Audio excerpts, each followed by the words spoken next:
Have you ever gotten frustrated trying to get your AI assistant to actually do something, to connect the apps and data you use every single day? It feels like it should be simple, but it's a total mess. Well, today, we're going to break down a new standard that's aiming to fix all that. It's called the Model Context Protocol, or MCP for short, and it might just be a game changer.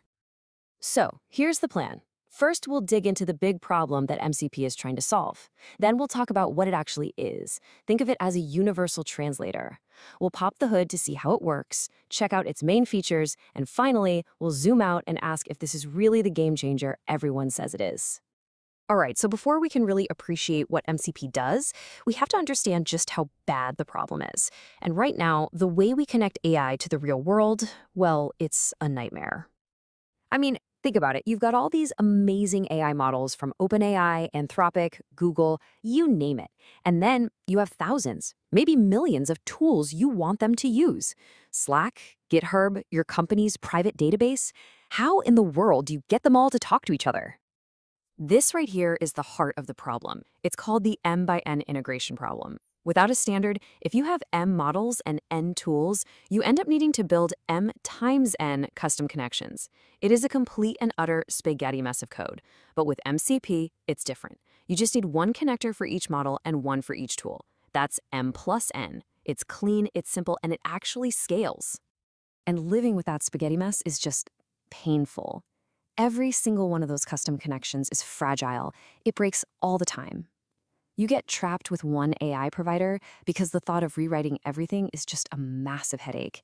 And trying to add a new tool or switch to a better AI model? Forget about it. It takes forever. So, how do we fix this? Well, this is where the Model Context Protocol comes into the picture, promising to untangle this entire mess. So, what is MCP, really? It's not a company or an app. It's a protocol. That's it. Just an open standard, a set of rules that creates a shared language so that any AI can talk to any tool. It doesn't do the talking itself, it just sets the grammar so that everyone can understand each other. If there's one thing you take away from this, let it be this analogy. MCP is like USB-C for AI. Remember when you had a different charger for every single device? And then USB-C came along and just fixed it? That's the vision for MCP, one standard to connect them all. And let's be super clear on this point. This is not another API. An API is like a private phone number to one specific service. A protocol, like MCQP or even the HTTP that runs the web, is like inventing the telephone system itself. It's the universal standard that allows everyone to communicate with everyone else. Okay, so we get the what and the why. It's a universal language to stop the chaos. But how does it actually work? Let's get into the nuts and bolts. The whole system really boils down to just three key players: the host, the client, and the server. If you can get your head around what these three things do, you'll understand MCP completely. First up, the host. This one's easy. It's the app you're actually looking at and talking to. It could be a chatbot like the Claude desktop app, an AI code editor like Cursor, or some custom agent you've built. It's basically home base for the AI model. Now, living inside that host is the client. Think of the client as the official translator. The host knows what it wants to do, like get my latest emails, but the client is the component that actually knows how to speak the MCP language to get it done.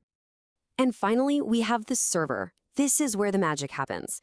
The server is a little wrapper that you put around any tool or data source, your database, the GitHub API, whatever. It takes all the unique, quirky commands of that tool and translates them into the clean, standard MCC format for any client to understand. So, let's walk through it. You type a prompt into the host, say, summarize the latest bugs in Jira. The client inside your app connects to a Jira MCP server. It asks, hey, what can you do? The AI model sees a tool called Get Latest Bugs, picks it, and the client sends the request.